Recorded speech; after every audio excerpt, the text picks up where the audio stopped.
Hello, welcome to Nature's Watercolors. I'm your host Barry. Today we have a special program for you. When you think of nature, what do you think of?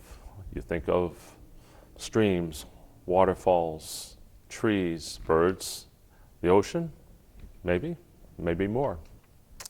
When you think of watercolors, what do you think of? You might think of the little paint tray that you used to have when you were growing up in school. You might think of some of the programs that we used to air on M-PACT, like Paint New England with Susan Pecora, and Art from the Heart with Betsy Kozier, and Paint the Town with Ginny Majette, all familiar names from this area. But this is not about painting, this program. And we have Michael Cusack with us today. Welcome, Michael. Hello. How do you do? And Michael, why don't you tell us a little bit about yourself and what exactly you do? My name is Michael Cusack. I live in Munson, Massachusetts. I'm a member of the Munson Art Show Committee. I was a former drag racer turned photographer. And from land, I went underwater. And today we'll see some underwater photography. So how long have you been doing underwater? Well, actually, how long have you been doing photography? I've had a camera in my hand for close to 50 years. Mm-hmm. And underwater I started 14 years ago. And been enjoying it ever since. Ever since. What made you get, or how did you get started with it, or what made you turn that into it's two hobbies, two separate hobbies. You would have scuba diving and you would have and photography. So how did you actually put the two of them together? With 30 some odd years of land photography, it came to a point where my wife couldn't figure out what to get me for Christmas. Oh. And she was talking with the nurses she worked with, and they come up with, well, does he swim? Yes. Does he snorkel? Oh, like a fish. How about scuba lessons? And she took it from there. And once I got certified, it was just another extension of photography in a different level, or I should say depths. And everything else just came after that. So you did go to school for scuba diving? I've been certified I was here in Parma, and that was back in '96. Okay, now did you have any formal training in photography, or is this just something that you picked up when you were a youngster and just continued on with it?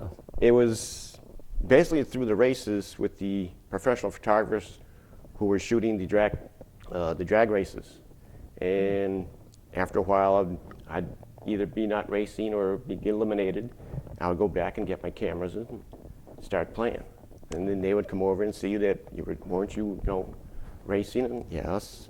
And then they went on. Basically, I was hand taught by the professionals. You do this, try this, use this instead of this, use this film instead of this film, and it just progressed.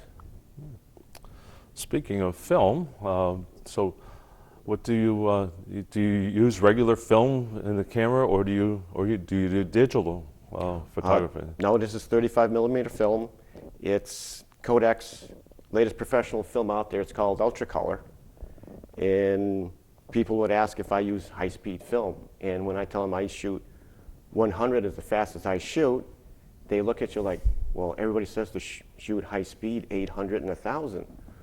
Well, if you have a thumbnail flash, you can do it.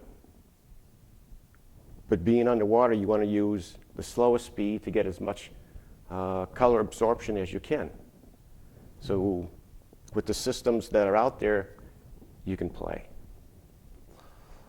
Okay, why do you use film as opposed to using digital photography, since digital photography is the up and coming thing? It's the newest thing now. Everybody has a digital camera at their disposal. Some people even have them on their telephones. And so why do you choose to use regular film over digital? I grew up with film, And with the cameras, the system I have, I can actually play with the f-stops, change the shutter speeds, the film speeds, whereas once you're set in digital, you're basically set for whatever it is. And if your cards say you can shoot 400 shots, at what resolution? Once you start to crank the resolution up, that 400 now becomes 1520. So you're no better off than shooting a roll of 36 film or digital. Whereas digital, you can download it, go back on your computer, oh, I can do this, I can do this. That's not really photography. With film, you're set. It's a one-shot deal. You can always bracket it, move your stops up and down, and take the shot a couple of times this way. And that's it. So that's why you use. That's why I use film. Okay. All right. So what kind of system do you actually have, or how did you get started in underwater photography? Since this is what we're here for, how did you get started in underwater photography? Being a novice diver, I wasn't going to spend thousands of dollars for a camera system. So for basically under $200, you can get a film camera. And if you happen to break it, lose it, the handstring breaks and it pops out of the water, you can, okay, it's only $200.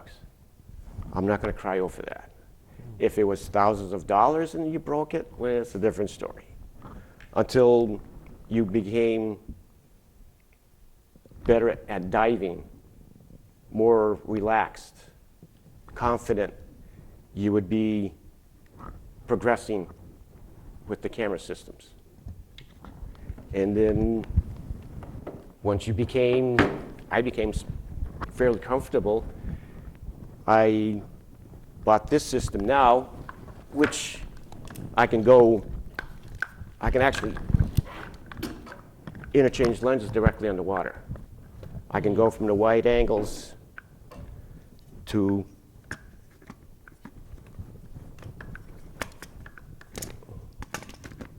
what they call macro lenses, which would give me 2 inches to the subject matter. Then I could just readjust my strobes so that I can point the light completely at the subject. Then I can interchange the lenses, go back to the wide angle, and continue on. Well, it sounds like fun, but doesn't sound like it's for everybody. Well, but it's not for everybody. If you're a photographer and have some basic idea of photography, it's worth a shot. It's a whole different world, what you're looking at. It's something you don't see all the time. You see it in magazines, Discovery Channel, History, but to actually get within touching distance of some of that stuff, it's amazing. The colors, the brightness, the neons, unbelievable. Now, you wouldn't think there was, because there is not much light down some of the places where you've been. Up here in the Northeast, no, because the water is colder, and because the water is colder, there's more, the salt is dense. So by the time you get to 60 feet, the visibility becomes 10 feet.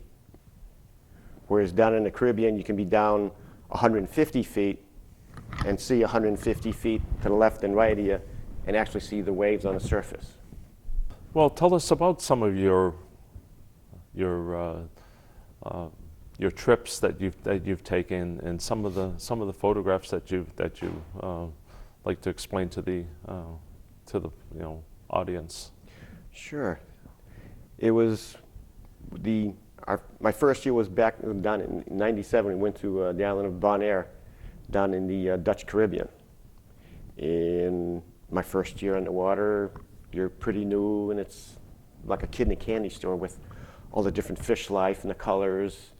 And you shoot. I went through 10 rolls of film.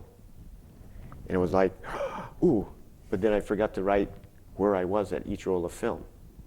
And it took me forever to put the sequence in order.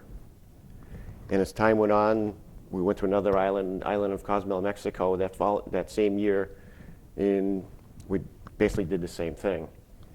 The following year, I upgraded my $150 camera to a $300 system, which I could have what they call a close-up lens, and I could get within 9 inches of a subject. And we went to back to Bonaire back in '98. The week went through, we're hoping to see a turtle. Never saw a turtle.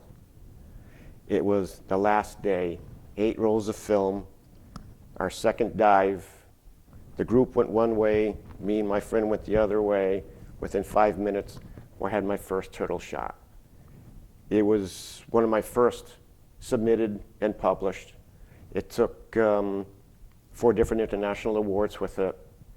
Then we went to different islands, and I shot the next one, which was fish called Grumpy. He has a terrific smile on his face. Oh. And it was just one of those things where it's a predator fish, where it would swim, settle down onto the bottom, and it would change its shades of color to match the surroundings. So when I got home and had the film developed, I looked at this picture and looked at this picture. I couldn't figure out what it was. Finally, I turned it the right angle, finally I saw its frowned lips, and I saw it, and that was another one. So I blew that up, and he was called Grumpy. He took 14 different international contests with that one. He's been in the Library of Congress in a hardcover edition. The first turtle's in the Library of Congress hardcover edition. And it was just amazing after that. And in '99, we went to Costa Rica on the Pacific side, hoping to see a manta ray. Within about in the middle of a week, we went to an island called Catalina Island. Everybody went over, everybody got down on the bottom. I just happened to look up, and this manta ray came overhead, and I just happened to shoot a silhouette of it. Nobody saw it. Everybody says, "Oh, you're crazy, you're crazy." You didn't see nothing. Okay. So we did our surface interval. We went to the back side of the island, which would be on the main Pacific side. Within 2 minutes, the same manta ray that I shot on the first side of the island stopped in front of us. And next thing you know what, I was taking pictures of people getting a ride on the manta ray. And that was one of our most thrilling dives that I've been with before. How can, you rode a manta ray. It's one thing to see them in a magazine or on TV, but to actually hang on that boy, and off we went. Sounds like fun. Oh, it was heart-throbbing. And have you done any diving on any wrecks, or as far as and had any photographs published from any sunken or finding have you found any sunken treasure? I guess would probably be a better thing, but no, the islands that we were at, the wrecks that are there are within safety dive limits, so they're no deeper than 130 feet. There are some that are 200 feet. If you don't say that you went there, nobody knows you were there, but there are some that are deeper. But once you get down beyond 150 feet, basically the coral life disappears. There's nothing there but just the wreck. And sometimes it's not that good of a wreck. Some of the ones in the shallowers you can go through. You can actually go into the captain's quarters. You can actually find the head, the engine room. Islands do it for man-made coral reefs. And eventually the sponges and coral attach themselves to the ship itself. The fish life have a habitat now. You know, I was looking over some of your photography, and I mean, it's very, very impressive. And one of them is a picture of a starfish that I saw, and yeah, I mean, it looks huge. That was in the Pacific off the coast of Costa Rica, our second trip. I was watching it walk up this rock, and off to the background, this green sea bass came in. And I waited for that to settle down. It was okay, and I took the shot. Well, unbeknownst to me, after I got home, there's a Moray Eel come out of its house. Wanted to know what I was doing. And they were like, well, I was just wanting to take a picture of the starfish, and off we went. But it's an actual, it's almost 12 inches in circumference, that starfish. And some get to be about 2 feet. Are there any other notable pictures that you could, as far as on the diving side, that you could explain to? There's the shot of Mr. Big. It's a cleaner shrimp, an enemy cleaner shrimp, which is no bigger than, let's say, my pinky nail, which they hide in the sea anemones. And on one of my trips, I decided to take the wide angle off and put the macro lens in and stick the whole camera down inside a sea anemone and see what I could catch. And I got back home, and there's Mr. Big. It got funny looking because what you don't normally see is the length of the claws. Usually the body covers it, and all you see is just the little pincers. Whereas once I stuck the camera in, the shrimp actually turned its body upward, looking directly into the lens, wanted to know what I was doing. Because his arm and claws looked bigger than they should have. And it was, wow, what happened there? So even way down under, the creatures are curious as to what you're doing. So or they're posing for you, one or the other. Sometimes. Or people we're swimming by, and something just happens to dart by. What was that? So you start to look inside this coral head. There's this, I'd say, new fish, maybe about 1.5 inches long. It's called a triggerfish.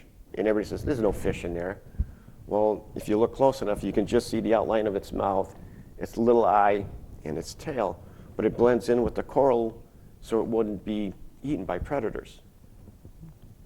And there's moray eels night diving is a wonderful experience. Really, it's different than day diving, I guess, because otherwise you wouldn't have said that. But what is exciting about night diving as opposed to? Well, at night there's the creatures that you don't see during the day. The big lobsters, the big crabs, the big moray eels, the big predators. There's a tarpon that we dive with on the island of Bonaire. He's roughly the size of this coffee table. And when he sees the divers coming in with their lights, he'll actually come up and swim right alongside of you and wait for you to shine your light on some of the bait fish. And he'll go off into the darkness. As long as you hold your light on the fish, he'll come in, eat the fish, and come back. And he'll look for everybody to play.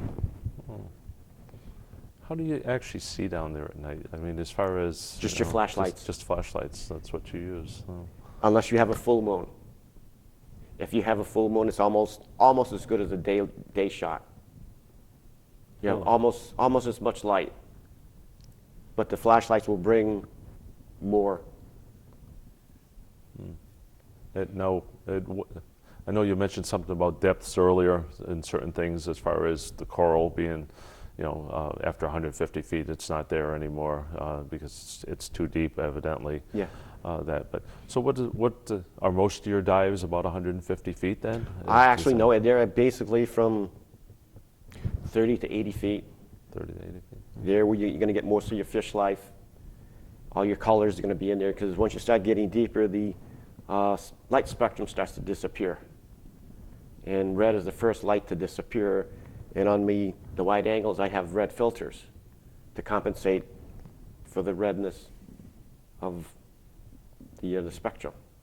And it brings all the natural colors back in. So everybody looks at the photographs and say, oh, these are touched. And no, this is all natural color.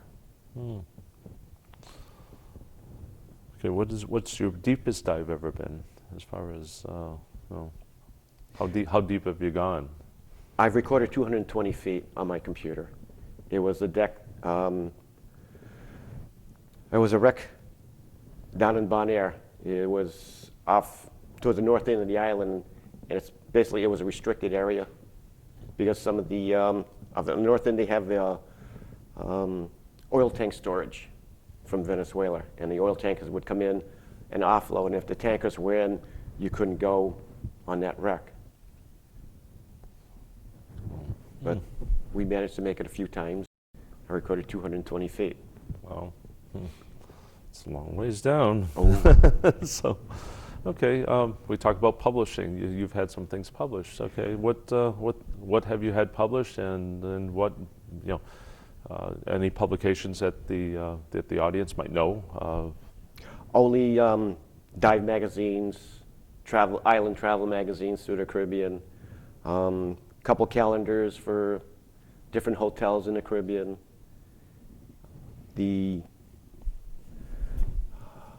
Some of the airlines, Air Jamaica used to use them, American Airlines, the different customs in the airports will have my welcome posters.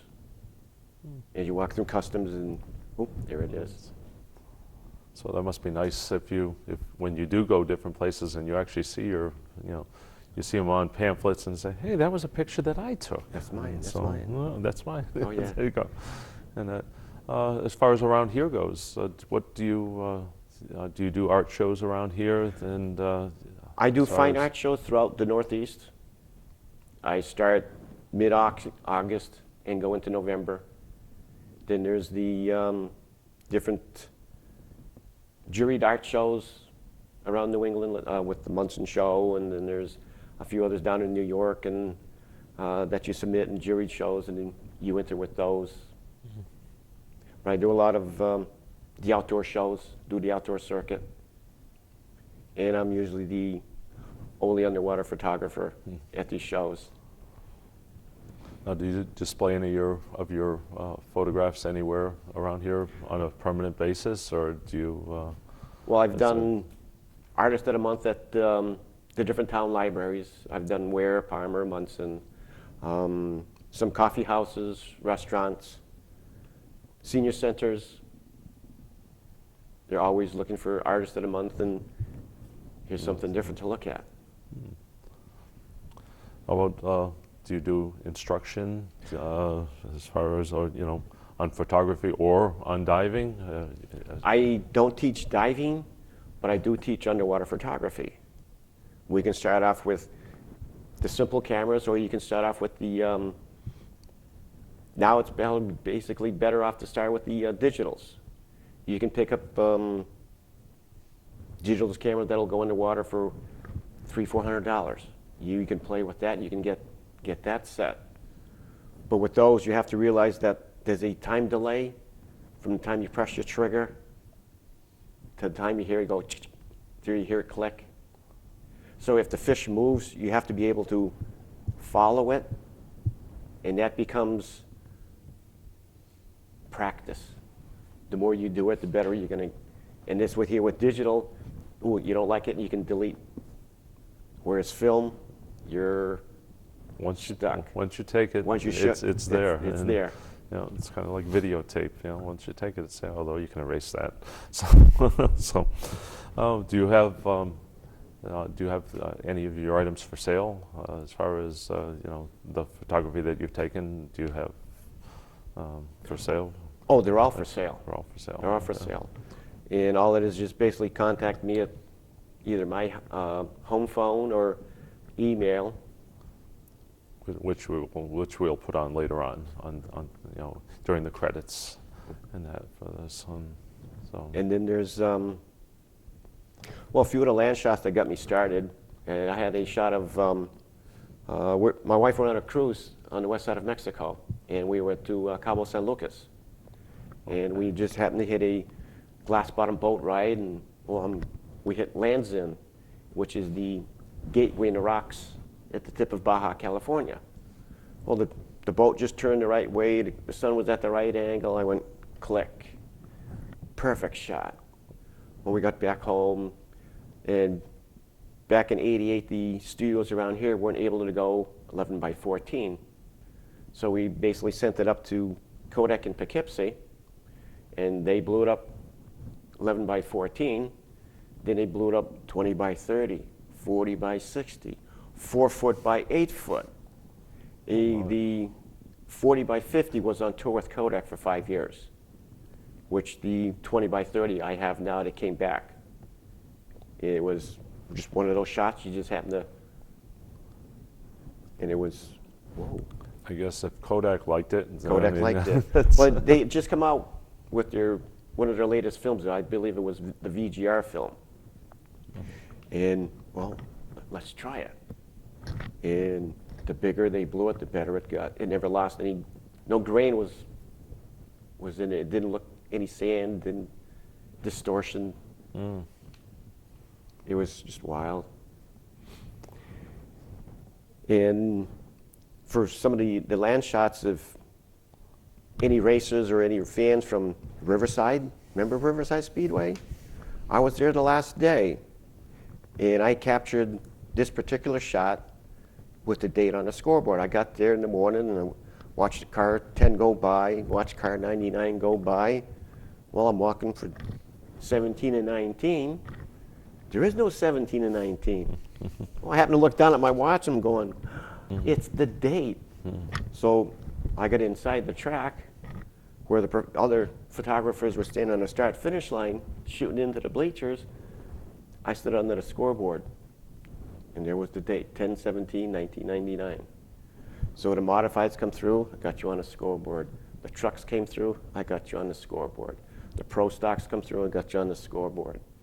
Then I went up into the bleachers and made a panoramic shot of the whole track, which there is only one full track shot in its entire history. This is it. There have been winner circle shots, certain corner shots, but nobody has ever made a full track. With the bleachers, the start-finish line, the figure eights in the middle, the rivers in the background, and the next day, it was Superman Ride of Steel. Which it is, well, almost to this day. Which is Six Flags now. Six Flags, yeah.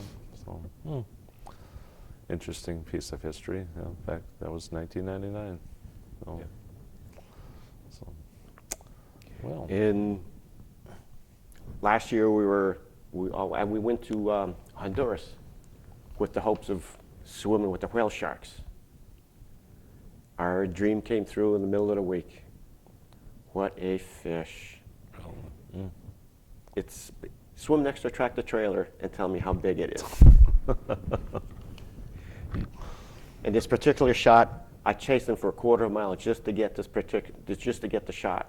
But all it did was wave its tail 3 times, and we covered a quarter of a mile. And all they saw was my green fins up out of the water for air, down, up 3 times, and he's way over there. Did you get him? It's on film. Thrilling. It's just to be on the side of it is huge. Now, do any of these? I mean, you're near a whale. Okay, I know it's not a killer whale, but you're still near a whale.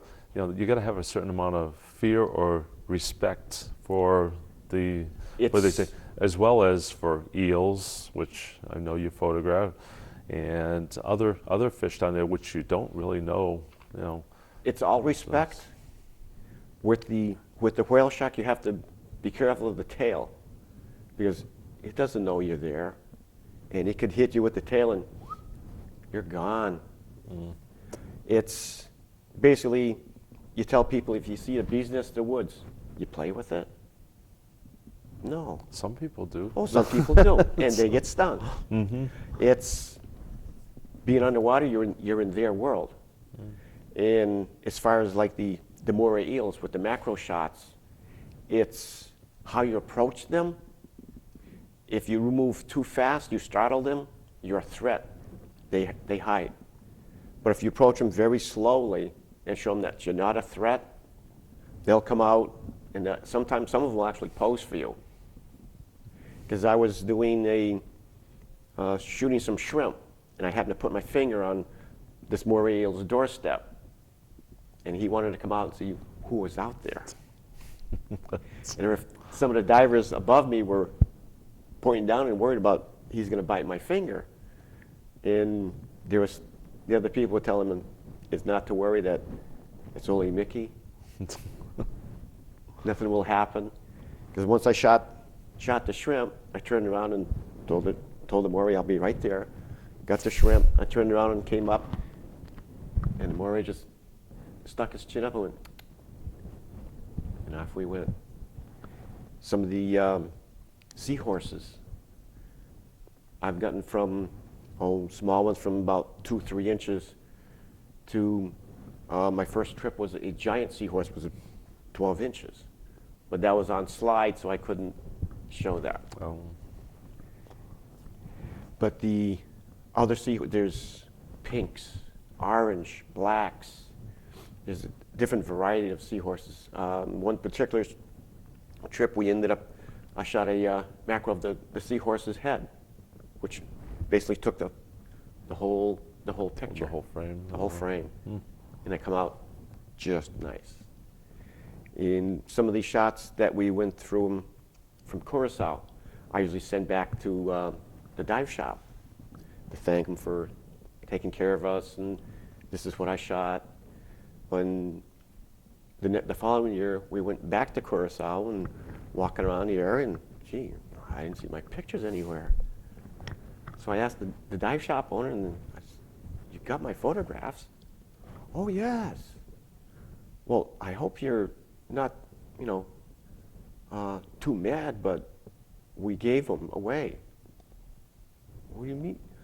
The assistant manager, her daughter at the middle school in Willemstad was having Animals of the Island week. And my photographs just happened to come in the time they were having their project. And the assistant manager wanted to know, would it be possible? And the manager said, here you go. So there's basically 14 shots in the hallways of the middle school in Willemstad, Curacao, permanently. Most of the island kids never see what's underwater, and they were just thrilled to see that. And when we went back there the following year, they told me about it, and I asked them, would you want me to go to school and talk to the kids? And they looked at me like, you're on vacation. Yeah? Well, let's go. And they don't normally have photographers do that. They've had photographers who would just snub them away and walk away and treat them like dirt. No. You treat them like normal people. You give them 8x12 thank you cards. Here, this is for you. They appreciate it. You go back there, or whenever you go back, whether it's the following year or years down the road, they remember you. Special treatment. Special dive sites that they don't normally take people, because you're special. And I had a blast. So you treat them right, and then You get treated back. They treat you like royalty Oh, at yes. that point. So, Makes a big difference. well, thank you for this insight into this. I'm sure the viewers are, it's been an interesting time here. And we'd, so thank you very much for. Thank you for having me. that. So, I guess that's our show. We thank you very much for watching it, and if we get a lot of response, we'll probably do another one of these shows if as long as it's. Sure. I know you have plenty of material, so maybe we'll do another one, and if you folks at home have any questions, you can again contact Michael at email address, or we will have all the address and telephone number or whatever in the credits. So we'd like to thank you again for watching.